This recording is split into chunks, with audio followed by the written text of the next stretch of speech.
आज का जो सेशन है वो बहुत बहुत ज़्यादा इंपॉर्टेंट है। आज के सेशन में हम लोग करने वाले हैं मेंस लेवल की पजल, और वो भी बिल्कुल लेटेस्ट पैटर्न और ऐसे क्वेश्चंस जिनको सॉल्व करने में एक्चुअली आप सभी स्टूडेंट्स को बहुत मजा आने वाला है।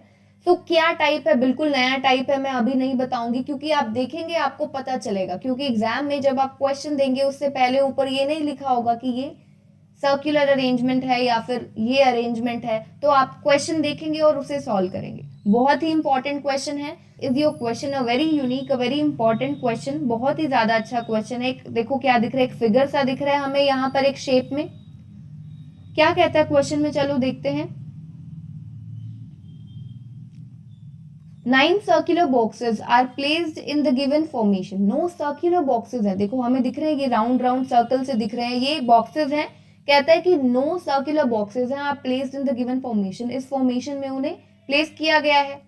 आगे कहता है B box is placed above G box. B box को कहां पर प्लेस किया गया है, जी के ऊपर। तो अभी यहाँ पर हम कहीं पर भी, हमें नहीं पता बी कहां पर है, जी कहां पर है, और यहाँ पर अबव का मतलब क्या है हमें अभी ये भी नहीं पता। तो हमें क्या करना पड़ेगा, क्योंकि देखो ये हमारे लिए बिल्कुल एक नया सा टाइप है, ठीक है, ये एक नया सा टाइप है। अगर आपके सामने एक सिंपल सर्कुलर सीटिंग अरेंजमेंट आता, तो क्योंकि वो जो टाइप है आपसे पहले ही नॉन है ऑलरेडी, तो आप क्या करोगे, आपको स्टार्टिंग में ही क्लैरिटी होगी कि इस क्वेश्चन में आगे ऐसा ऐसा दिया होगा। अगर आपको गिवन होगा, चाहे आपको फिर सर्कल अरेंजमेंट में कैसा भी क्वेश्चन दे, चाहे सभी इनसाइड फेसिंग हो, कुछ इनसाइड फेसिंग हो, कुछ आउटसाइड हो, तो आप पहले से आपने वैसे क्वेश्चंस को बहुत ज्यादा प्रैक्टिस किया है। ये जो टाइप है ये थोड़ा अननोन है, ज्यादातर बनाते नहीं है, तो इसकी क्लैरिटी कैसे आएगी, धीरे धीरे जब आप क्वेश्चन को एक्चुअली पढ़ोगे।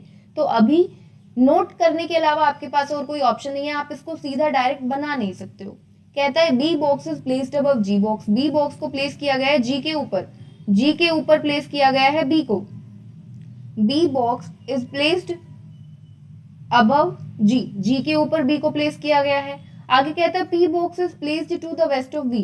पी बॉक्स को प्लेस किया गया है वी के वेस्ट में, वी के वेस्ट में प्लेस किया गया है किसको, पी को, ठीक है। अभी यहाँ पर देखो बहुत सारी चीजें हैं, उसने अभी तक क्या टर्म यूज किया है, अबव यूज किया है। अब अबव का मतलब देखो, एक चीज देखो, B box is placed above G, तो हमें नहीं पता पहले जी कहां पर है, हम जस्ट एग्जांपल ले रहे हैं। तो जी के ऊपर बी है, तो जी अगर यहाँ पर है तो बी यहाँ भी आ सकता है, यहाँ भी आ सकता है, क्योंकि यहाँ पर ये चीज नहीं चल सकती। जैसे एक होता है ना कि जी के जस्ट ऊपर बी है, तो जस्ट ऊपर का मतलब है कि उसी सेम लाइन में ऊपर होना चाहिए, ठीक है।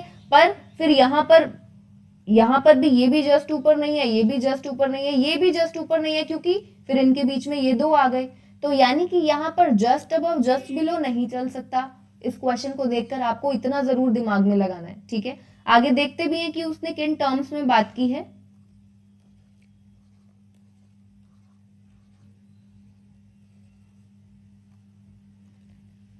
आगे कहता है G box is not placed next to P box. G box P के नेक्स्ट नहीं है, ठीक है। जी बॉक्स और पी यानी कि जी और पी ना साथ में नहीं आएंगे। और आगे उसने ब्रैकेट में कुछ दिया है आपको, as it can be placed anywhere above और बिलो पी। यानी कि क्या कहता है, जी जो है ना उसको पी के ऊपर और नीचे कहीं पर भी प्लेस कर सकते हो, पर जी और पी को एक दूसरे के नेक्स्ट यानी कि सेम लाइन में, यानी कि अगर जी आपका यहाँ पर आता है तो पी को आप यहाँ पर नहीं प्लेस कर सकते। पी यहाँ पर भी आ सकता है, यहाँ पर भी आ सकता है, यहाँ पर भी, क्योंकि जी के नीचे पी यहाँ भी है, जी के नीचे पी यहाँ भी है, ठीक है। तो जी और पी, अगर जी यहाँ पर है तो पी इस लाइन में और इस लाइन में आ सकता है, जी उसी लाइन, पी उसी लाइन में नहीं आएगा, उसने ये बोला है, ठीक है। तो ये हमें समझ में आ गया कि जहां पर भी वो इस तरीके से बात करेगा ना, नेक्स्ट नेक्स्ट की, कि जी जैसे उसने बोला है कि वो पी के नेक्स्ट प्लेस नहीं किया गया है, तो इसका मतलब ये है कि जी और पी कहां पर आएंगे, एक दूसरे के ऊपर नीचे, कोई भी हो सकता है, वो हमें नहीं पता। तो इसको हमने इस तरीके से नोट कर लिया एरो लगाकर। आगे कहता है R box is placed below W which is not placed at top most. और ये जो W है इसे टॉप मोस्ट तो ये है, W यहाँ पर नहीं आएगा, ये पता चल गया, ठीक है। कहता है R box is placed below W। R box को कहां पर प्लेस किया गया है, W के नीचे प्लेस किया गया है आर बॉक्स को, तो इसे हम नोट करते हैं। W के नीचे प्लेस किया गया है किसको, R को, ये हमने बना लिया। आगे कहता है G box is placed just east of R box. G box को प्लेस किया गया आर के जस्ट ईस्ट में। अब देखो यहाँ पर जस्ट ईस्ट और जस्ट वेस्ट तो हमें समझ में आ सकता है ना, क्योंकि देखो मान लो कि आर यहाँ पर है तो उसके ईस्ट जस्ट ईस्ट में जी तो यहीं पर आएगा, अगर आर यहाँ पर है तो भी उसके जस्ट ईस्ट में जी यहाँ पर आएगा, अगर आर यहाँ पर है तो जस्ट ईस्ट जी यहाँ पर आएगा। ये तो हो सकता है। जस्ट अबव और जस्ट बिलो अभी तक उसने दिया भी नहीं है, और फिगर देख के हम भी समझ पा रहे हैं कि वो चीज पॉसिबल है नहीं। ठीक है, तो हमें समझ में आ गया कि आर के जस्ट ईस्ट में कौन है, जी है, तो इसे हम लोग नोट करते हैं। आर के जस्ट ईस्ट में यानी कि इसके यहां पर जी आएगा। अब जी से रिलेटेड जो इंफॉर्मेशन है वो भी जी के ऊपर बी ने आना है, तो इसे हम इस तरीके से नोट कर लेते हैं, जी के ऊपर बी ने भी आना है। ठीक है, आगे कहता है Q box is placed below R box which is below S box. जो क्यू बॉक्स है उसको प्लेस किया गया है आर के नीचे। क्यू बॉक्स को प्लेस किया गया है कहां पर, आर के नीचे। उसने ये बोला Q box is placed below R box which is below S. ये जो आर बॉक्स है ये एस के भी नीचे है। अब R जो है W के नीचे है, S के भी नीचे है, तो हम लोग क्या करते हैं, इसे इस तरीके से नोट कर लेते हैं। अब हमें नहीं पता ये जो S है हो सकता है W के भी ऊपर हो, हमें नहीं पता। ठीक है, पर अब हमें यहाँ से ये चीज समझ में आ रही है कि R के ऊपर ये दो बॉक्सेस तो है ही है, S और W दो बॉक्सेस हैं। ठीक है, R के ऊपर S और W दो बॉक्सेस तो है ही है। ठीक है, अब आगे देखते हैं। कहता है V box is placed below G box but above Q box. V box को प्लेस किया गया है बिलो G। V जो है वो G के नीचे है, V बॉक्स जो है वो G के तो नीचे है। ठीक है, G के नीचे कौन है, V बॉक्स, और उसने क्या बोला पर वो Q के ऊपर है, तो इसका मतलब हुआ कि V यहां पर होगा, Q जो है वो नीचे होगा। ठीक है, इसको हम इस तरीके से बना देते हैं।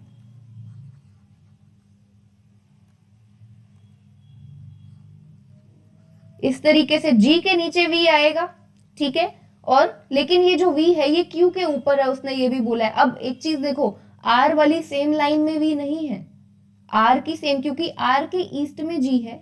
ठीक है, R के ईस्ट में G है, G के नीचे V है और Q के ऊपर V है, उसने बोला है। ठीक है, V box is placed below G but above Q। ठीक है, तो अभी हमें देखो क्लैरिटी तो जब तक हम नहीं बनाएंगे हमें नहीं पता, पर यहां से ये पता है आर के ईस्ट में जी है और जी के नीचे की वी, जी के नीचे वी आएगा, ये बात की गई है। ठीक है, तो और क्यू के ऊपर वी है तो क्यू के ऊपर कुछ कुछ अरेंजमेंट ऐसा बनेगा। और क्वेश्चन जो है ना वो सोल्व कहां से होगा, ये सबसे बड़ा इंफॉर्मेशन है हमारे पास अभी तक, ये हमारे पास सबसे बड़ा इंफॉर्मेशन है, यहीं से ही क्वेश्चन सॉल्व होगा और कहीं से हम इसको सॉल्व नहीं कर पाएंगे।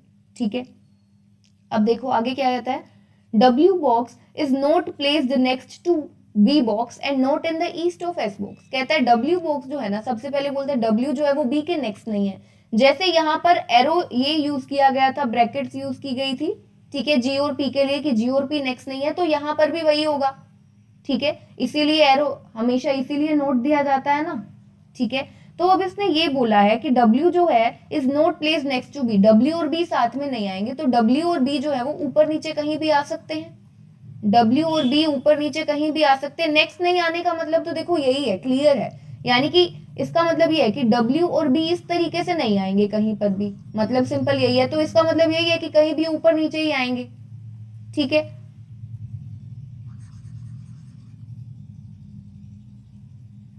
आगे देखो क्या कहता है, W box is not place next to B के नेक्स्ट नहीं प्लेस किया गया है, and not in the east of X, और W को S के ईस्ट में भी नहीं रखा गया है, W को S के ईस्ट में नहीं रखा गया है, यानी कि इसको हम यहां पर नोट करते हैं, S के ईस्ट में W को हम क्रॉस कर देते हैं, S के ईस्ट में W नहीं है।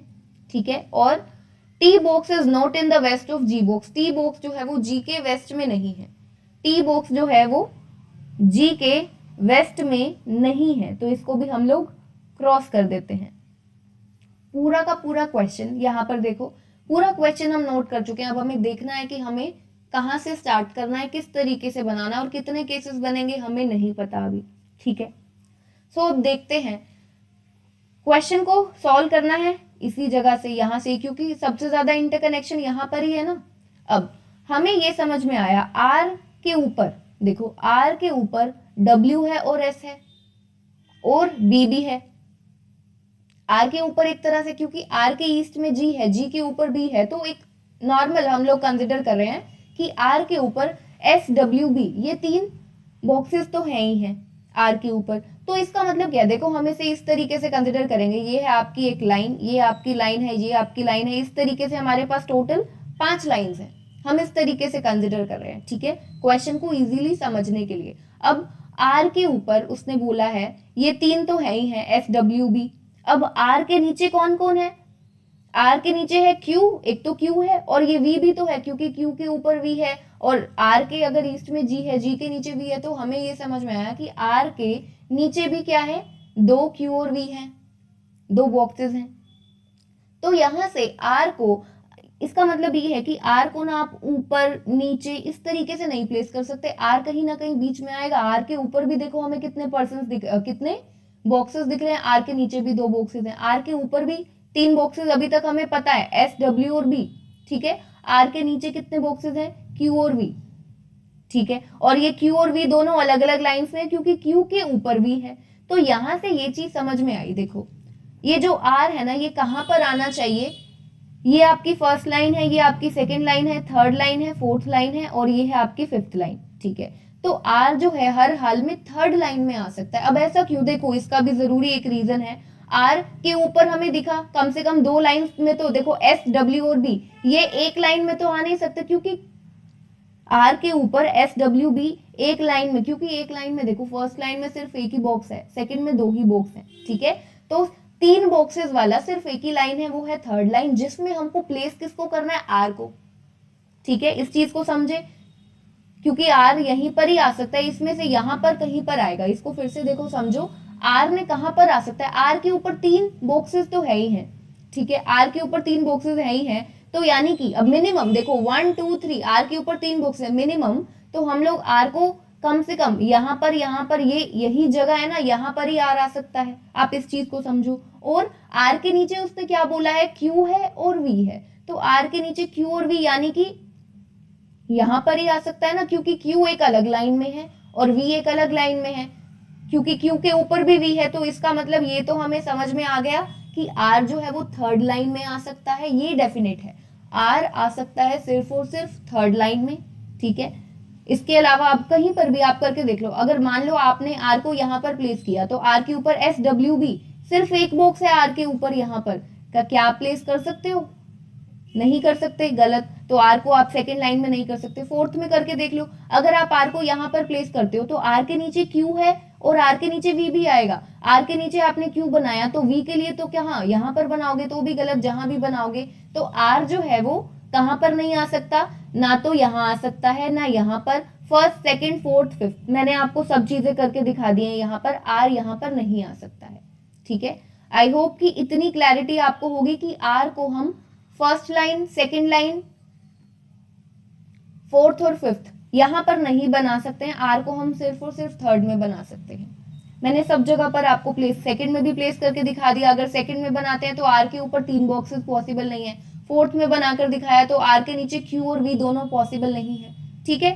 तो आर के लिए जो पॉसिबल केस है वो क्या है, थर्ड लाइन में आएगा। अब ये नहीं पता कहां पर आएगा, तो हमें केसेस बनाकर चलने पड़ेंगे।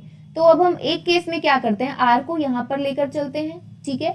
आर के जस्ट में अभी हम एक और केस भी सॉल्व करेंगे, ऐसा नहीं कि पहले एक ही उठा लिया, ठीक है, एक और केस भी सॉल्व करेंगे, उसको हम लोग यहाँ पर सॉल्व करेंगे, ठीक है। हमने वहां पर आर को बनाया इस पोजीशन पर, अब यहाँ पर आर को यहाँ पर बनाते हैं, इस जगह पर आर आ नहीं सकता क्योंकि आर के जस्ट ईस्ट में कौन है, जी है, आर के जस्ट ईस्ट में, यहां से देखो आर के जस्ट ईस्ट में कौन है, जी है ना, तो यहां पर बन गया जी, और इस केस में आर के जस्ट ईस्ट में जी बन गया यहां पर, ठीक है, ये हम बना चुके हैं। अब उसने क्या बोला है, आर के नीचे क्यू है, आर के नीचे क्यू आएगा और क्यू के ऊपर भी आएगा, आर के नीचे क्यू, क्यू के ऊपर वी, और जी के नीचे भी आएगा, ठीक है, जी के नीचे वी, इसको देखो, इसको बनाते हैं, जी के नीचे आना चाहिए वी, जी के नीचे वी का मतलब है कि वी यहां भी आ सकता है, यहां भी आ सकता है, यहां पर भी हो सकता था, पर उसने बोला है कि वी जो है वो क्यू के ऊपर है, तो इतना कंफर्म हो गया, क्यू तो आएगा यहाँ पर, आर के नीचे क्यू कहां पर आएगा, यहां पर आएगा, और क्यू के ऊपर वी है, तो वी यहां भी आ सकता है, यहां भी आ सकता है। अब जरा देखो वी से रिलेटेड आपके पास क्या इंफॉर्मेशन है, वी से रिलेटेड ये इंफॉर्मेशन है कि जो पी है वो वी के वेस्ट में है, तो यहां से हमें क्या पता चला कि वी कहां पर आएगा, जो वी है आपका वो आ जाएगा यहाँ पर और P आ जाएगा आपका यहाँ पर। देखो दिखने में कैसा लग रहा था एक क्वेश्चन की बहुत ज्यादा डिफिकल्ट होगा, पर बन रहा है ना, ऐसा नहीं होता। इसीलिए जब आप धीरे धीरे क्वेश्चंस को पढ़ते हो, मेन बात है आप उसकी लैंग्वेज को समझो और बस बनाओ, डरना नहीं है कभी भी। दिखने में लगता है कि पता नहीं क्या ही नई चीज मिल गई है, पर होते आसान है। अब ये बन गया, इतना बन गया। अब इसी को हमने बनाना है नेक्स्ट, जहां पर हमने आर को यहाँ पर प्लेस किया गया है। दो केसेस लेकर चल रहे हैं ना, फर्स्ट केस में ये बन गया, सेकेंड केस में बनाते हैं जी के नीचे वी और क्यू के ऊपर वी। ठीक है, अब G के नीचे V आना चाहिए, तो V यहाँ पर, और क्योंकि Q के ऊपर V है तो Q तो यहाँ पर ही आएगा, सेम बनेगा V यहाँ पर, और V के वेस्ट में था ना, V के वेस्ट में था P, हाँ तो P आ जाएगा आपका यहाँ पर। ये हमने बना दिया। तो ये है आपका सेकंड केस। अब आगे देखते हैं। अब इसके बाद में आर के नीचे वाले तो हमने बना दिए, ठीक है, आर जी वी क्यू ये हम बना चुके हैं। अब बचता है आर के ऊपर का। आर और जी के ऊपर कौन कौन है? एस डब्ल्यू बी है। आर और जी के ऊपर देखो हमें दिख रहा है एस है, डब्ल्यू है, बी है। आर के ऊपर, आर और जी दोनों के ऊपर। तो यानी कि हमें इतना तो समझ में आ गया कि एस डब्ल्यू और बी आने हैं यहाँ पर, ये तीन पोजिशन, यहाँ पर, यहाँ पर और यहाँ पर। ये कंफर्म है क्योंकि आर और जी के ऊपर है एस डब्ल्यू और बी, तो ये कंफर्म है कि यहाँ पर W ने यहाँ पर आना नहीं है, तो W के लिए कंफर्म है या तो यहाँ पर आएगा या फिर यहाँ पर आएगा। ठीक है, अब W को पता चल गया कि वो सेकंड लाइन में आएगा। ठीक है, इस केस की बात करें तो W के से रिलेटेड हमें क्या पता है, W के ऊपर नीचे कहीं पर B आएगा, क्योंकि उसने बोला था W के अगल बगल में B नहीं आएगा। उसने बोला था ना W और B के लिए बोला था is not place next to each other, तो W के ऊपर नीचे B आ सकता है। तो अब W चाहे यहां पर आए चाहे यहां पर आए, ठीक है, ये भी देखो डिपेंड करता है कि अगर W यहां पर कहीं भी आए तो B कहां पर आ सकता है, B तो यहीं पर ही आएगा। क्यों? क्योंकि देखो W अगर यहां पर भी आता है, आपको लगेगा कि W के नीचे B यहां पर आ जाए, नहीं आ सकता। क्यों? क्योंकि R और G के ऊपर है, R और G के ऊपर B है। ठीक है, तो B को आप यहां पर प्लेस नहीं कर सकते हो। आई होप कि इतना सभी को समझ में आया होगा कि बी यहां पर आएगा। फिर से देख लो, हमारे पास क्या ऑप्शन था, W यहां पर नहीं आएगा, W S और B ये जो तीनों है, W S और B तीनों बॉक्सेस आएंगे यहां पर, ये तीन पोजीशंस R और G के ऊपर। ठीक है, तो W यहां पर नहीं आ सकता क्योंकि, तो W आएगा यहां पर, और W और B के लिए हमने यहां पर ये नोट किया हुआ है ना, W और B एक दूसरे के ऊपर नीचे आएंगे, तो W चाहे यहां पर आए चाहे यहां पर आए, B तो यहीं आ सकता है। यहां पर उसको W के नीचे B को हम नहीं बना सकते क्योंकि R और G के ऊपर है B। ठीक है, R और G के ऊपर B है, तो B का पता चल गया। अब बारी है W की। अब हम देखते हैं कि हम W को कहां पर प्लेस कर सकते हैं। W यहां पर। अब बचता कौन है, B को हम प्लेस कर चुके हैं, W और S बचते हैं। W और S से रिलेटेड ये इंफॉर्मेशन है कि S के ईस्ट में W नहीं आएगा। इसका मतलब ये है कि W आपका कहां पर आएगा, यहां पर आ जाएगा, और W के ईस्ट में S बना देंगे। S के ईस्ट में W नहीं होना चाहिए था, हमने S के वेस्ट में W को बना दिया, यही बनता है। अब एक इंफॉर्मेशन बचती है सिर्फ और सिर्फ ये कि G के वेस्ट में T नहीं आएगा। बिल्कुल सही है, G के वेस्ट में नहीं आ रहा, G के ईस्ट में T आएगा, एक यही तो बचता था। तो ये वाला जो केस हमने सॉल्व किया ना, ये ऑलरेडी सॉल्व हो चुका है, यानी कि जो अब आप नेक्स्ट बनाओगे ना, नेक्स्ट केस सॉल्व करोगे वो गलत होगा। अब देखो ये पेपर में आप पे डिपेंड करता है आपने पहले किसको उठाया, ये बन गया, पर फिर भी मैं आपको नेक्स्ट करके दिखा देती हूँ कि वो किस तरीके से गलत जाएगा। अब हमें क्या बनाना है, आर के ऊपर किसको बनाना है, एस डब्ल्यू और बी को बनाना था। ठीक है, एस डब्ल्यू और बी को, डब्ल्यू ने टॉप मोस्ट पर नहीं आना था। आर और जी के ऊपर हमने बनाना है, देखो एस डब्ल्यू और बी को, इनको प्लेस करना है हमने इस और इस जगह पर। ठीक है, सिमिलर है, डब्ल्यू यहाँ पर नहीं आ सकता तो डब्ल्यू आएगा यहाँ पर, और डब्ल्यू और बी कैसे आने चाहिए, वहां पर हमने देखा डब्ल्यू और बी इस तरीके से था ना, यहां पर लिखा भी हुआ होगा, W box is not place next to B box and not in the east of S। ठीक है, तो W और B जो है वो एक दूसरे के अगल बगल में नहीं है, तो W ने तो यहां पर आना है, क्योंकि यहां पर आ नहीं सकता, W तो यहां पर आएगा या फिर यहां पर आएगा, तो B यहां पर आएगा W के ऊपर, क्योंकि R और G के ऊपर हमने प्लेस करना है। अब W से रिलेटेड हमें यहां पर पता है कि W कहां पर आएगा, यहां पर, और S कहां पर आ जाएगा, यहां पर, क्योंकि उसने हमें ये गिवन है ना, देखो यहाँ पर दिया है W box is not placed next to B box and not in the east of S। S के ईस्ट में W नहीं आएगा, ठीक है, तो हमने W के ईस्ट में S को बना दिया, ये सही है, तो पूरा हो गया। अब अकेला बचता है यहाँ पर कौन, T बचता है, ठीक है। और लास्ट लाइन देखो, T box is not in the west of G box. G box के वेस्ट में T नहीं होना चाहिए, तो G के वेस्ट में T आ गया, इसीलिए ये वाला केस हो गया गलत। जो करेक्ट केस है आपका वो कौन सा है, वो है ये वाला, ठीक है। तो आई होप ये जो क्वेश्चन था आज के सेशन में हमने किया है आप सभी को समझ में आया होगा।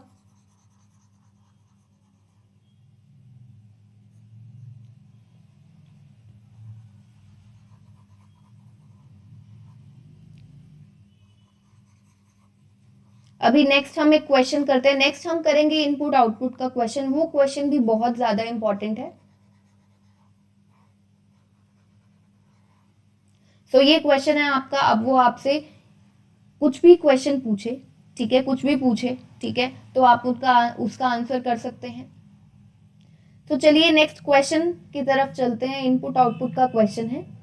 अब ये जो इनपुट आउटपुट का क्वेश्चन है ना, इसमें हम लोगों ने सिर्फ और सिर्फ क्या करना है, डिकोड ही करना है कि हर एक स्टेप में क्या क्या ऑपरेशन लगा हुआ है वो बताना है। हम इसके बेसिस पर एक और आगे सॉल्व नहीं करेंगे, ठीक है, क्योंकि सबसे मेन चीज तो देखो यही होती है। उसके बाद क्वेश्चन तो सॉल्व हो ही जाता है, मेन चीज होती है कि आप ऑब्जर्व कर पा रहे हैं कि नहीं कर पा रहे हैं कि इसमें किया क्या गया है। इसमें जो स्टेप 4 है ये फाइनल स्टेप है, ठीक है, स्टेप 4 जो है वो फाइनल स्टेप है। तो अब हमें देखना है, इनपुट दिया गया है ये step 1, step 2, step 3 and step 4, ये दिया गया है क्वेश्चन, ठीक है। अब स्टेप 1 की तरफ देखो, इनपुट में 3 4, नीचे स्टेप 1 में 3 4, 8 7 फिर 8 7, 8 5 का 6 7 2 5, बाकी सबके अलग अलग दिख रहे हैं पर 3 4 और 8 7 का सेम दिख रहा है, ऐसा क्यों, देखना पड़ेगा। अब एक और चीज होती है, कई बार क्या होता है आपको इस तरीके से ना एरोस दिए गए होते हैं, इस तरीके से एरोस दिए गए होते हैं। अब यहाँ पर नहीं दिए गए तो इसका मतलब ये है, आपको खुद से समझना है कि ये और ये फर्स्ट और फोर्थ को कनेक्ट करके नहीं आया है, ठीक है। पहले ऐसा होता था कि वो फर्स्ट और फोर्थ को कनेक्ट करके ऐसा वो क्या करते थे, फिर वो एरोस लगा कर देते थे। अगर आपको नहीं दिया गया तो आपको खुद से देखना है कि यहाँ पर कैसे कनेक्ट किया गया है, किस तरीके से लगाया गया है। अब देखो हमें यहाँ पर क्या दिखा स्टेप 1 में, मैं बिल्कुल इस तरीके से समझाऊंगी जिस तरीके से कोई स्टूडेंट सोच सकता है, दिमाग लगा सकता है। बिल्कुल 3 4 का 3 4 मिला, 8 7 का 8 7, बाकी 8 5 का 6 7 मिल गया, 2 5 का 6 1, तो क्या ऑपरेशन लगा हुआ हो सकता है। अब 3 4 का 3 4 एज इट इज कैसे, 3 प्लस यहाँ पर क्या 0 किया है, 4 में प्लस 0 किया है, 8 में प्लस 0, बाकी सब में नहीं किया गया, ऐसा क्यों। अब एग्जामिनर ना हमेशा जब भी क्वेश्चन देता है कुछ ना कुछ हिंट तो देता ही है कि आपको क्वेश्चन को कहां से, यानी कि इन दोनों से आपको कुछ समझना है, ये 3 4 8 7 से कुछ समझना है। अब आप ये देखो यहाँ पर आपको ये नहीं दिख रहा, ये 3 4 एडजेसेंट नंबर्स हैं, 8 7 दोनों एडजेसेंट नंबर्स हैं, 8 5 2 5 6 8 7 2 ये एडजेसेंट तो नहीं है। एडजेसेंट नंबर्स के केस में आपको पूरा एज इट इज नंबर मिल गया, इसका मतलब क्या हो सकता है, यानी कि कुछ ना कुछ क्रॉस रिलेशन लगाया गया है, समझे, कुछ ना कुछ क्रॉस रिलेशन लगाया गया है तभी ये पॉसिबल है। अदरवाइज तो ऐसा, अगर ऐसा होता सीधा सीधा होता तो सब में ही मिलता, हमें सब में मिलता, ऐसा नहीं है सिर्फ और सिर्फ यहाँ पर था। तो इसका मतलब ये है, देखो 4 से 3 मिल गया, 3 से 4, यानी कि 4 में हमने क्या किया -1, 3 में किया है +1। एक बार यहाँ चेक करते हैं, 7 का क्रॉस यहाँ पर ये नहीं है, सीधा कनेक्शन तो है ही नहीं, हमें दिख रहा है स्ट्रेट कनेक्शन तो है ही नहीं, कोई ऑपरेशन लगा नहीं है, ऐसा ही हुआ है। 7 में +1 किया है, 8 में -1 किया है, अभी तक हमें ऐसा दिख रहा है, ठीक है। अभी इसको हम आगे कंफर्म करते हैं। यहाँ पर क्या है, देखो यहाँ पर +1 -1 -1 +1, आगे देखो 8, यहाँ पर क्या किया गया -1, 5 में +1 किया गया यहाँ पर, तो ये क्या है +1 -1 -1 +1 फिर -1 +1, यानी कि ऐसा नहीं चल रहा कि +1 -1 फिर +1 -1, ऐसा अल्टरनेट नहीं चल रहा है। 4 क्या है, एक इवन नंबर है, तो इवन में क्या किया जा रहा है, -1 किया जा रहा है हर जगह पर। देखो 4 8 में -1 8 में -1, तो इवन में किया जा रहा है -1, और ओड 3 में 1 ऐड किया गया, 7 में 1 ऐड किया गया, 5 में 1 ऐड किया गया। तो हमें क्या समझ में आया कि जो फर्स्ट स्टेप है, ठीक है, इसको हम नीचे नोट कर लेते हैं, हमें सिर्फ और सिर्फ यही बताना है कि कौन कौन से ऑपरेशंस, वही आज हमें चेक करना है। फर्स्ट स्टेप में क्या लगा है, इवन में -1 किया गया है और ऑड में +1 किया गया है। फिर से आप चाहो तो कंफर्म कर सकते हो। 5 क्या है, ऑड नंबर है, उसमें +1 किया गया है। 2 इवन नंबर है, -1 किया गया है। ठीक है, यही किया गया है। 6 -1 किया गया है क्योंकि इवन है। 8 -1 किया गया है क्योंकि ये क्या है, इवन नंबर है। 7 में 1 ऐड किया गया क्योंकि ओड है। 2 में से 1 सब्ट्रैक्ट किया गया क्योंकि ये क्या है, इवन नंबर है। तो ये हमें पता चल गया कि फर्स्ट स्टेप में क्या किया गया है, इवन ऑड का है, इवन में से माइनस किया गया, ओड नंबर में 1 ऐड किया गया है। ठीक है, तो ये तो हम बना चुके हैं।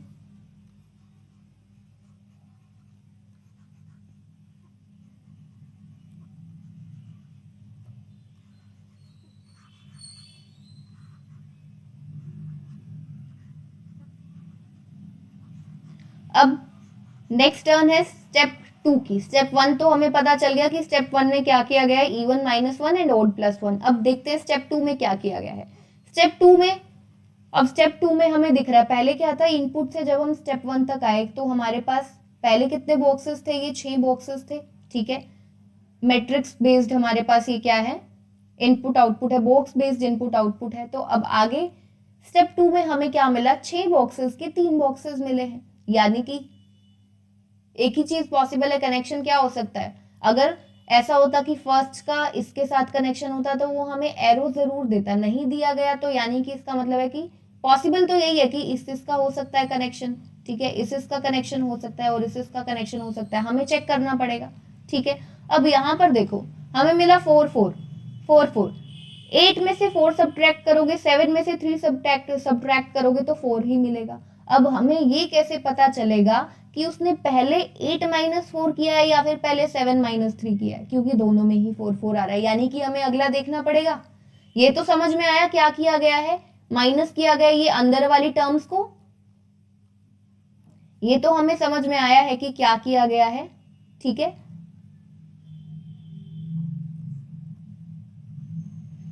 ये तो हमें समझ में आया है कि माइनस किया गया है किसको, इसको किया गया है और इसको, आउटर वाले और अंदर वाले, इस तरीके से सब्ट्रैक्ट किया गया है। पर ये नहीं पता कि यहाँ पर ये 4 जो है ये किसकी वजह से है, अंदर वाले 8 4 की वजह से या 7 3 की वजह से। तो अब हमें आगे देखना पड़ेगा। ठीक है, 7 में से 6 सब्ट्रैक्ट करोगे, यानी कि कर तो ऐसा ही रहे हैं कि बड़े में से छोटे को करना है। ठीक है, बड़े में से छोटे को, 7 में से 6 गया 1 आया। ठीक है, फिर 6 में से 1 सब्ट्रैक्ट किया तो 5 आया। यानी कि जो अंदर वाले हैं ना, जो 1 प्लेस है वो कहां से आया, अंदर वालों को माइनस करके, और जो 10 प्लेस है वो कहां से आया, बाहर वालों को माइनस करके। अब सिमिलर यहां पर होना चाहिए, अंदर वालों को माइनस करके क्या आना चाहिए, 1 प्लेस, अंदर वाले हैं 5 और 1 4 आ गया। अब बाहर वाले 7 और 8, आउटर वाले 8 में से 7 किया 1 तो वो 10 प्लेस पर आ गया। ठीक है, तो समझ में आ गया हमें कि सेकेंड स्टेप में क्या किया गया है, सब्ट्रैक्ट किया गया है नंबर्स को सिंपली सब्ट्रैक्ट किया गया है। किस तरीके से, अंदर वाले और बाहर वाले, इनर और आउटर। अब आपको देखना है पहले जो 1 प्लेस है, इनर वालों को सब्ट्रैक्ट करके क्या आया है, आपका 1 प्लेस बनता है, और आउटर वालों को सब्ट्रैक्ट करके आपका 10 प्लेस बनता है। ठीक है, ये हो गया।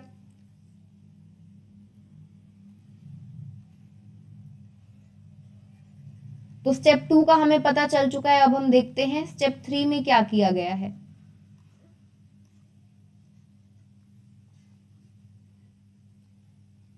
स्टेप 3 की टर्न आती है। अब देखो 3 से हमारे बॉक्सेस हो गए हैं 2। ठीक है, तो अब पॉसिबल चीजें देखो क्या क्या है। पॉसिबल चीजें हैं कि वो क्या कर सकता है, 4 4 5 का कोई कनेक्शन हो सकता है। ठीक है, और फिर यानी कि 4 4 5 का कनेक्शन यहां पर, और 1 1 4 का कनेक्शन यहां पर, ये हो सकता है। या फिर पॉसिबल है इसका इसका और इसका कनेक्शन। ठीक है, ये क्या होगा, ये होगा, और इसका और इसका कनेक्शन होगा ये पॉसिबिलिटीज हैं। ठीक है, जब भी ऐसा होता है तो ये पॉसिबिलिटीज हो सकती है कि पहले 3 यहां से और लास्ट के 3 यहां से, 4 4 5। अब यहां से हमें दिया गया 42 और 33। अब हमको खुद से देखना पड़ेगा कि कौन सा क्या ऑपरेशन लगा है और किस तरीके से कंबाइन किया गया है। 4 4 5 को कंबाइन किया गया है या फिर 4 5 1 को कंबाइन किया गया है, ये हमें देखना पड़ेगा। ठीक है, तो अभी हम लोग क्या करते हैं, इसे साइड में देखो, हम दो तरीके के कॉम्बिनेशन हमारे पास है, 4 4 और 5 से बन सकता है 42 कुछ भी करके, या फिर 4 5 और 1 से बन सकता है 42। अब हमको खुद से देखना है। अब ये मैंने किया क्या है, इसे फिर से देखो, ये 4 4 5 कहां से आया, ये हमने लिया इसको और इसको,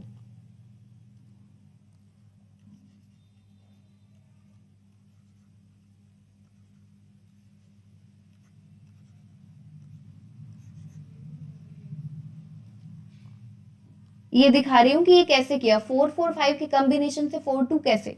ठीक है, मैंने आपको पॉसिबिलिटीज बताई, आपके पास 3 बॉक्सेस थे, 3 बॉक्सेस से आपके पास नीचे 2 बॉक्सेस बचते हैं स्टेप 3 में, स्टेप 2 में 3 थे, स्टेप 3 में आपके पास 2 बॉक्सेस हैं। तो पॉसिबिलिटी है कि या तो वो किस किस को कंबाइन करे, 4 4 और 5, इससे क्या बन जाए 42 बने, और 1 1 4 से बन जाए 3 3। ठीक है, या फिर जो मैंने यहां पर मेंशन कर दिया, और एक पॉसिबिलिटी क्या बनती है कि इसका एक नंबर, इसका एक नंबर और तीनों का एक एक नंबर उठाया और इसके कॉम्बिनेशन से बन जाए। अब हमको चेक करना है कि क्या कॉम्बिनेशन किया गया है। अब सिंपली 4 + 5 42 नहीं होता, 4 + 5 + 1 42 नहीं होता। ठीक है, अब हम क्या, एक और पॉसिबिलिटी इसके बाद में, जस्ट जैसे ही आपने यू किया, मल्टीप्लीकेशन का बिल्कुल भी नहीं है। ठीक है, मल्टीप्लीकेशन से 42 नहीं आएगा, इन सब की मल्टीप्लीकेशन से 4 × 4 एंड × 5 ज्यादा हो जाएगा।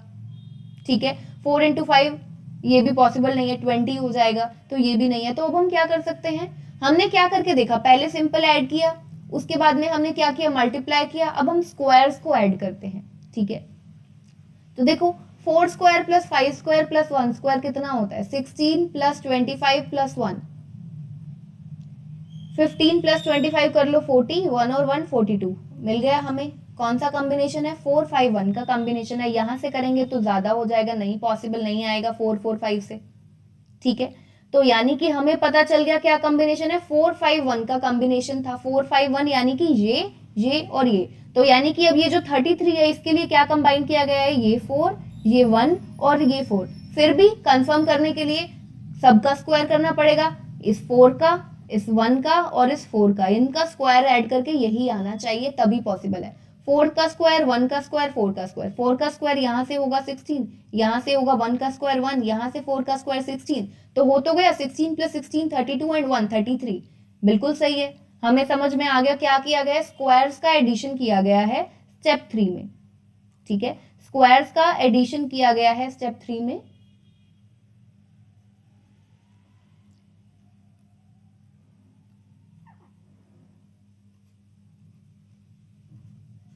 अब हमें पता चल गया क्या किया गया है, स्क्वायर्स का एडिशन है स्टेप 3 में।